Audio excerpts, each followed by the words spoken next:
Welcome to the first episode of Success Leaves Clues. We will be breaking down success story by story over the next couple months. We have a very special episode today. First episode, kicking it off. We're in the Miami penthouse. One of my best friends in life, Matthew Fonz. How you doing, brother? I'm good, man. I'm happy to be here. Let's go. I'm happy to be here. Let's go, bro. We've known each other a couple years now. Been doing business for a while, but I'm excited for this. Been waiting to start this podcast, and I talked to Fonzie, 2 months ago. Told him that I wanted him to be my first episode. Professional boxer turned business owner. I don't think there's anybody better to kick it off. So first things first, bro. I kind of want to dive back. Dive back. Tell me a little bit about your life, bro. Who was Matthew Fontanez as a kid? How did you grow up? Perfect. I've always been perfect. No, I'm kidding. I'm kidding. That's a lot to dive into. I don't know. I was always competitive, always in sports. The goal was school, get a degree, and box. That was literally the plan. Get a degree, just to say I had a degree, and pursue boxing, because that's what I was super invested in before I got into this job. And then, You grew up in New York, right? I did. Sorry, I didn't get No, the you're back good. up. I'm just so that people know. I was born and raised in New York. I went to high school in southern New Hampshire, and then I went to college in Vegas. So I was always kind of getting out of my comfort zone. I didn't want to move from New York. I had to get out of my comfort zone, move to a new state, knowing nobody, moved across the country to college. So that's why, when I got into this job, it wasn't really that much out of the comfort zone. But, ended up going to college. The only reason I moved out west was for boxing, just to make connections, meet people, pursue boxing at a different level, and then school wasn't working out. Boxing wasn't really catching any traction, and I needed money. Yeah. And that's how we met. I did my first summer of sales with him, thanks to Brandon, Mr. Colson, and then we're here. Now we're in Penthouse, Miami, chilling. Yeah. We'll dive into your business journey. First, though, I am curious. What made you want to box from a young age? My brother. Well, my dad brought us to a gym when we were 11. So the whole thing started, my brother got robbed in middle school because he was a beta. Mikey was a beta, I'll tell you. Mikey was a little beta. No, I'm kidding. Mikey got robbed his first day of middle school. Damn, that's a messed up first day. I'll tell you, he's done so many interviews in his boxing career talking about it. And then Because your bro's a professional He boxer wants- still. he's 12-0-1. He just had a draw. Bullshit. He's still boxing. But he got robbed. My dad always kind of taught us some sort of self-defense because he was a cop. And then when I saw my brother doing it, I wanted to do it. It was kind of like an ego thing. And then in high school football, that was always the goal, was football. I wanted to do college football. And then high school football wasn't really working, especially if you're trying to play college football. You got to be a star in high school, and sharing reps with another quarterback. You got to be the full-time starter. So I was like, fuck this. I put it all in boxing, and then I was winning. It was doing good. Do you think in boxing, or I guess in life early on, can you think of anyone that was a huge supporter, that was in your corner, or was it more a me against the world type mentality? My coaches, Mikey talks about it a lot. If anyone knows Mikey, my parents were negative, bro. They didn't. On boxing. Oh, of course. On Right. a lot of shit. You could sit my dad down and talk to him about it. I never had support in boxing.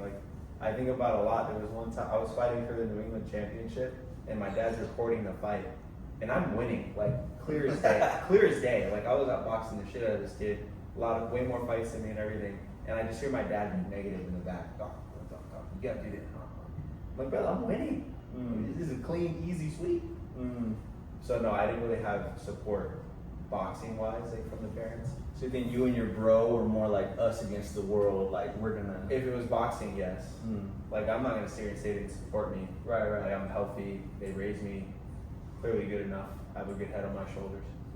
But maybe they just didn't want you boxing. They didn't want me boxing at all. Yeah. Which No. you could get. Any parent, may feel that way. Do you think there's a certain moment in your life where you're like, where it clicked or you realize like I'm different, like I'm meant to be something special or successful, or was it like your whole life you just understood that? Logan, that's a good question. I was always kind of, I don't know, dude. I'm from New York. I'm Puerto Rican. I have a big ego, very big ego, and I was always like, I don't know what it was. I always thought I was the shit, in the most humble way. Like I would consider myself pretty humble, but mentally, like I always thought I was the shit. I always knew I was like, whatever it was, sports, school, whatever I did, I knew I was gonna be good at it. I don't know. I think it's more from sports though. Like I got the mentality of like, I'm a dog, I'm a beast. It's mainly from sports like football, boxing, etc. Yeah. So you grew up in New York, went to high school in New Hampshire, moved out to Vegas for college. Yeah. Joined a gym in Vegas. Yeah. Started boxing. Ended up eventually getting your first pro fight, right? That never got published. Yeah, that was a whole other reason I did this. Because it was in Mexico, right? Yeah. So you guys will hear stories about like pro boxers turning pro in Mexico to like build their record. So that was exactly what I did, and I wasn't making a lot of money. Like I was working part time busing, and we went to Mexico. I took off a lot of work, saved a lot of money for this, and then when the fights were over, the promoters were asking for more money. It was like a sketch thing. It was like a hole in the wall in Mexico, you know. And then it never got published. Like the fight never happened, even though it happened. But you stopped, bro, with the body shot. Yeah, no, it was. I mean, it was. Yeah. Yeah. Mexico. Yeah. That was actually right before our rookie year. Exactly. And then the goal was to go do summer sales and then get back into the gym. So what ended up happening? So yeah, when I met Fonz, I actually went on a blitz with Brandon, and he's like, yeah, another kid on our team is a pro boxer. He's in Mexico right now, like doing his first pro fight. You'll meet him, in a couple weeks when we get to market. So I was pumped because at that point in my life, I was training on my own. I was trying to do like backyard bar fights, like in Texas. I was about to start signing up. I'm serious, bro. I was like training, about to start signing up. Yeah, and I found out a pro boxer was going to be on my sales team, which I had never done sales. This is a crazy thing which we'll get into, but yeah. So you got scheduled for your first pro fight. That was in March 2021. March 5th, 2021. March 5th, 2021. Sure. That's when I was on my blitz. I think we watched like the highlights or watched you stop the guy when I was on the blitz. And then I had these mitts and boxing gloves, and I actually brought them to Atlanta, and then we ended up getting room together. We ended up being roommates as rookies, and we would hit mitts almost every night. It's like midnight in the apartment. We're so that's crazy how that worked out. But what made you think of summer sales? You're boxing, you're going to college. What made you do that? Him and Jaron, my boy Jaron, shout out to Jaron. They just sold me on the opportunity. I wasn't making a lot of money. I needed money. And 7 months off paid, right? We could sacrifice the summer and have the rest of the year off with cash flow. And I was like, okay, I could just box, put full time into boxing. I don't have to worry about working all day, then going to the gym. I could just box. Yeah. And then the pro fight happened, and I always talk about it. It left a sour taste in my mouth with my coach.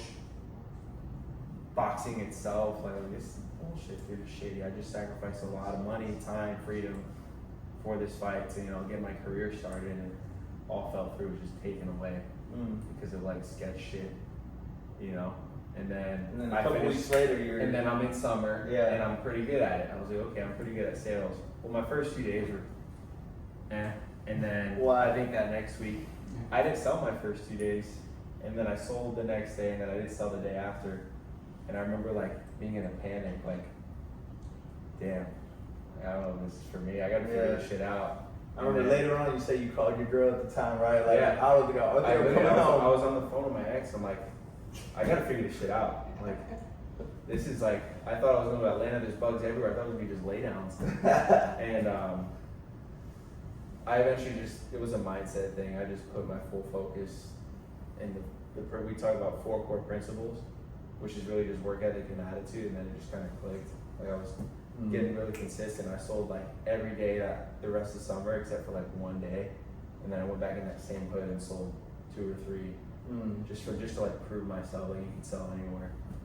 And then I ended up finishing the summer, made really good money. I saw it was possible, and at this point I'm still like, I have a sour taste in my mouth of boxing. I'm like, I don't want to fuck that. And I just dove in. I saw it was possible, and I'm still building business. Yeah, indeed. Yeah, so for some context, you know, we started out doing door-to-door pest control and sales, and yeah, I mean, your rookie year, bro, our rookie year, you were a dog. You were the top rookie in our office, right? And how much did you make your rookie year? Almost 6 figures, right? Almost 6 figures in 5 months. First time trying sales. Yeah. That'll get you away from some brain damage. Yeah. No, really. So I don't need to get punched in the face for money. Yeah. Unless you're Canelo making 100 M's to fight for 36 minutes. Right. Maybe I will fight. Right. And sales is a crazy thing, bro. It really takes some mental strength. Do you think your mentality from boxing helped you in sales? Easily. How? This job's easy. 100%. I think it's just the work ethic. It really is boxing in a nutshell. I talk about that video a lot. Mindset of a champion. Like the Floyd video. It's like everything you do in boxing, like you're on your own. It's all here, right? Like what you tell yourself, the discipline you have to the training, on and off, in and out of the gym, on and off the doors. So I think the work ethic and the mindset for boxing just made the transition to this job pretty easy. And it wasn't like super uncomfortable. Right. Like I already know how to work hard. I already know I'm disciplined.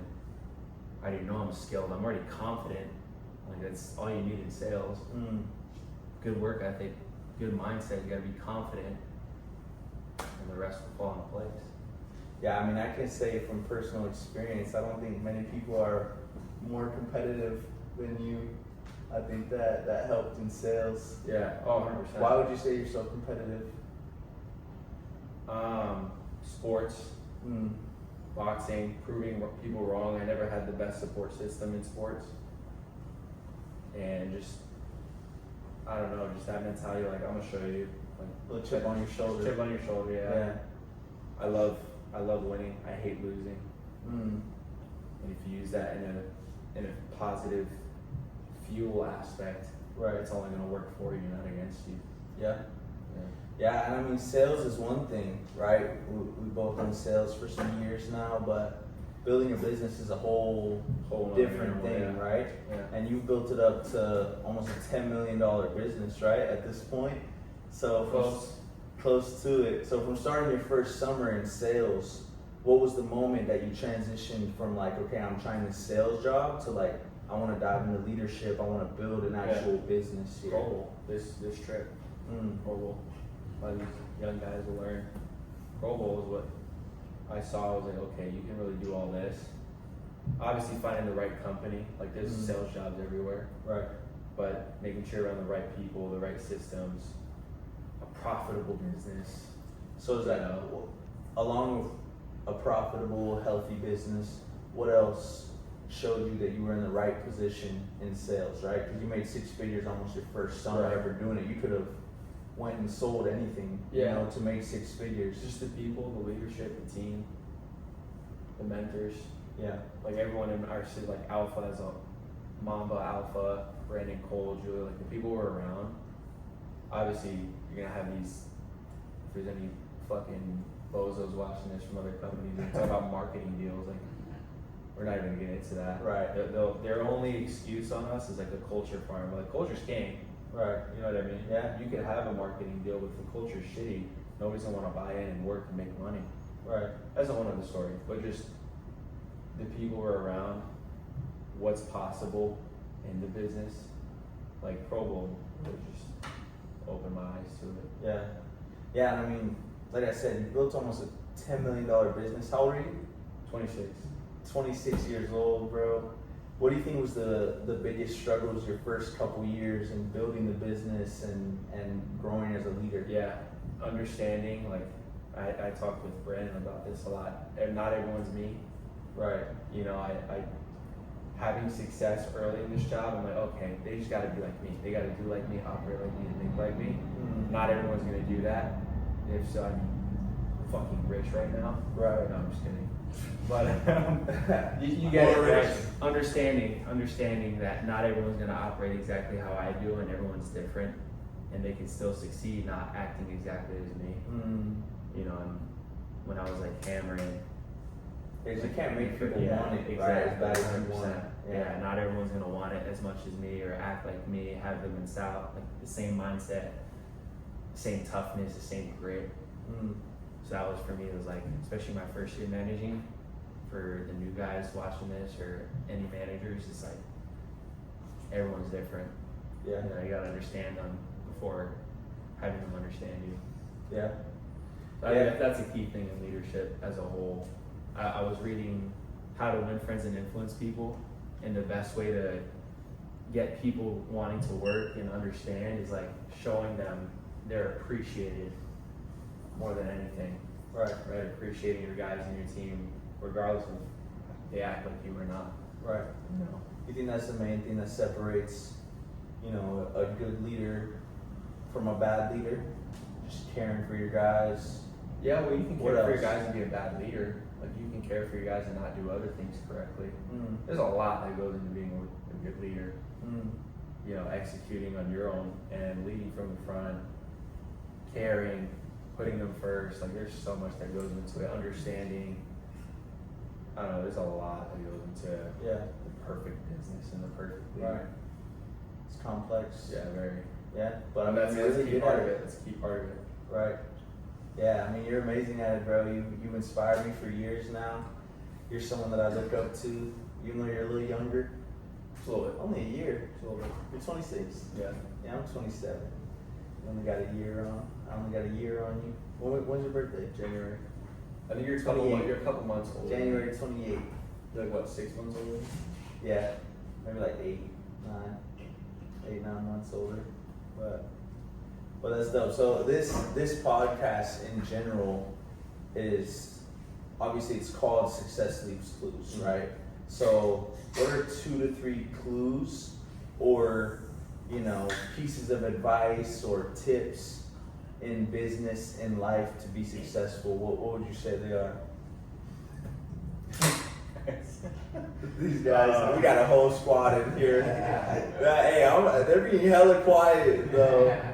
I'm surprised, but 2, 3 tips or like clues for other people, young people, Yes. for success. I said this in the video with Cole when he interviewed me. It's like, what's some advice for people who want to take that leap or just scared? If you're listening to people who have, like, I'm not saying, there's people, like parents for a good example, right? My parents, they're doing all right. Like, they're not broke as shit. They're not struggling. Like, my dad was a cop. He did his time. My mom worked. But respectfully, they're not in a spot I want to be. Right. With all due respect, like, I have higher visions for myself. So if someone is telling you to do something and they're not exactly where you want to be, you don't have to listen to them, nor should you, right? So that's some key advice, right? Just put yourself around people you want to be like and listen to those people. So if I'm around Brandon, Robbie, Austin, Cole, Julio, all these guys who are above me in some aspect, why wouldn't I listen to them, So that's number one. Put yourself around people you want to be like or who have qualities and a lifestyle you want to live, especially as a person. 2, some clues for success. I had another one. That was a big one. That's like the biggest one I always want to hit on. Yeah. Proximity, right? Proximity is everything. Another clue. I mean, I think it might be cliche, just grind. Put your head down and grind. Hard work always pays. I feel like if you get what you deserve at the end of the day, maybe that's a good answer. Like if you're expecting to make a lot of money, but you didn't put in the work, you don't deserve it. So what's done in the dark comes to light, especially in the grind, right? So whatever work you put in is what you'll get out of it. Especially in a job like this, sales, you eat what you kill. Right. So if you're not gonna work hard and sacrifice time, sacrifice comfort, get out your comfort zone. That's probably another big one, just get comfortable being uncomfortable. If you're not willing to put in the work, sacrifice time, sacrifice comfort, sacrifice time from loved ones, from free time, etc., whatever it is, then you probably won't get to where you want to be. Right. Yeah, I mean that's something I've definitely learned being around you and seeing in your journey. Your work ethic is elite, bro. It's inspiring for sure.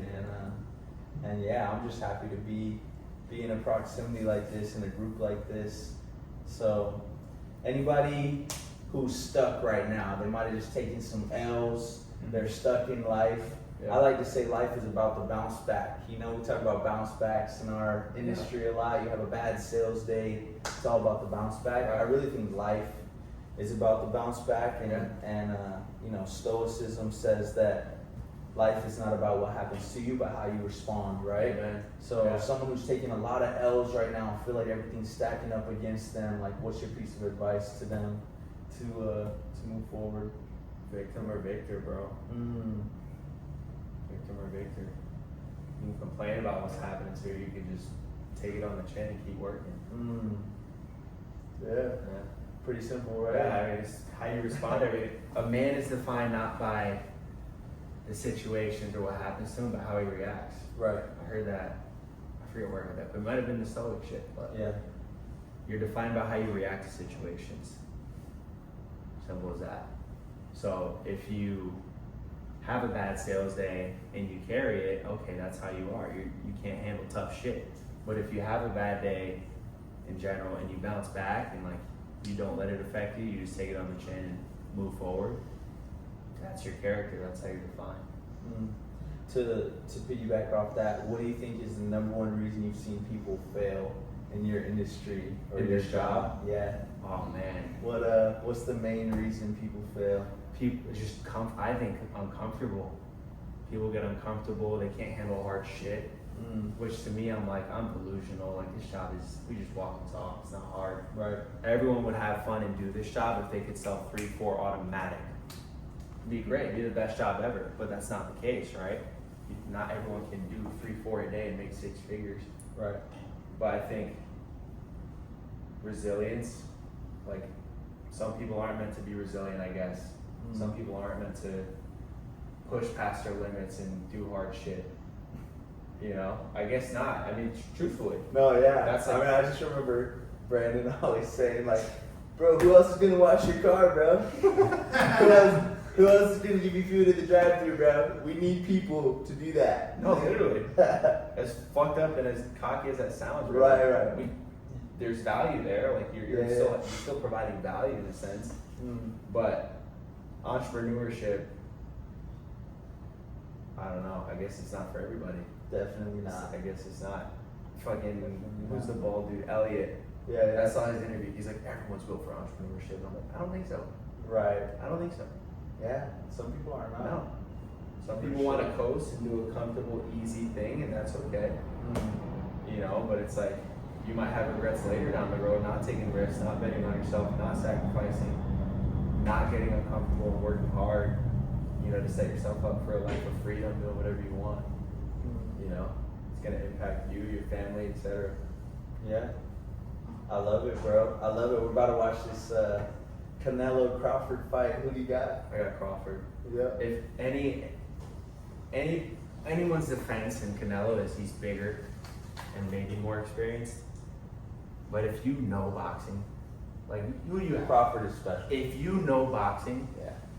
if Crawford just boxes the fight he has to fight, he's gonna win, and I think he'll make it look easy. I think he will. He struggles with boxers. Right. It's just a boxing game. If you watch Canelo fight any boxer, Floyd, Bivol, he lost clearly, easy. He lost easy. And he was boxing. And he's his head good. off. He's good. Canelo's really good. But like he struggles with slick boxers, especially southpaws. And Terrence Crawford can box both ways. He can bang. He knows his distance. He's got IQ. I think he's gonna make it look pretty easy as long as he doesn't get clipped. Yeah. I don't want this to haunt me. Like I could see Canelo just cracking him and be like, oh fuck, he can't take the punch. Because that's 2 weight classes. But yeah, I mean, when y'all see this, that's why I it'll say be after the fight. it's 50-50. But if I had to pull, I'm saying Crawford. Yeah. Just from like the love of the game and the boxing IQ. Yeah. Yeah, we've been saying that for months. I think Crawford would win. We've been saying Crawford for months. So skills pay the bills. Muscles don't win fights. when this drops, we'll see if we were correct or not on that prediction. But obviously, bro, like I love you so much, bro. This has been a blessing to do the first episode with you. I want to keep it efficient. The boys are about to go to Club Space. I'm not. He's going. I'm not. The boys are. But a couple more things to finish it off here. So, in your mind, right? We have a saying we say a lot. Increased vision equals increased motivation, right? Yeah. It's about discipline. You're a very disciplined individual. You wouldn't be a 26-year-old with a $10 million business if you weren't very disciplined. But what's the next step? The next 1 to 2 years, like where do you see yourself? Where's your mindset right now that you have generated some success, that you're, traveling around, making crazy money, leading a bunch of young individuals? What's the next step? How do you feel? Well, I'm here. I'm not going anywhere, bro. I'm trying to take my business to the moon. And in doing so, you're impacting so many lives at the same time. Like giving people the skill set, teaching them how to make a lot of money on their own, essentially, right? So just doubling the business, just growing the business. I'm here for the long haul, and just empowering, impacting lives. I don't know. I mean, I'm here. I'm not going anywhere. See how far we can take this business. And obviously, there's gonna be hiccups. Like this year was a tougher year as opposed to last year, but that's what excites me. Like a setback only fuels me and like makes you want to go harder in other aspects I lacked. I'm just excited. I love it. I love this shit. Yeah, me too. Yeah, me too. Trying to improve in every asset, whatever it is. Just build a business. Yeah. So we've been homies for a while. Obviously, this is my first episode of my first podcast. Why, in your opinion, why should people watch Success Leaves Clues, my podcast, moving forward? Success leaves clues. I mean, if I'm not gonna stroke my ego, I've done a good amount. You've done a good amount. He's gonna be interviewing people who have done a lot of successful shit in this industry in life. We're all 1%ers in the most humble way, like income. Yeah. And that's not easy to do. So you can learn something from somebody who's top 1% in their age bracket for income. Nobody wants to be broke. You want to be broke? Like nobody wants to be broke. You can learn. You can learn from somebody. He's going to be interviewing people who have had great success in this industry in life, who make really good money, who have an impact on the people around them. I mean, everyone wants to have impact. Right. It depends on your situation. If you're in this industry, you should watch this. Right. 100%. If you're thinking about getting into sales or wanting to be a leader in any aspect, you should watch this. Yeah. Simple. I appreciate that. Yeah. I appreciate that. Success Leaves Clues, episode number 1. That's a wrap. I have nothing but gratitude for the boy Fonz here. I appreciate you. And this is the start to a beautiful journey, bro. Appreciate it. Yes, sir. Let's Let's go.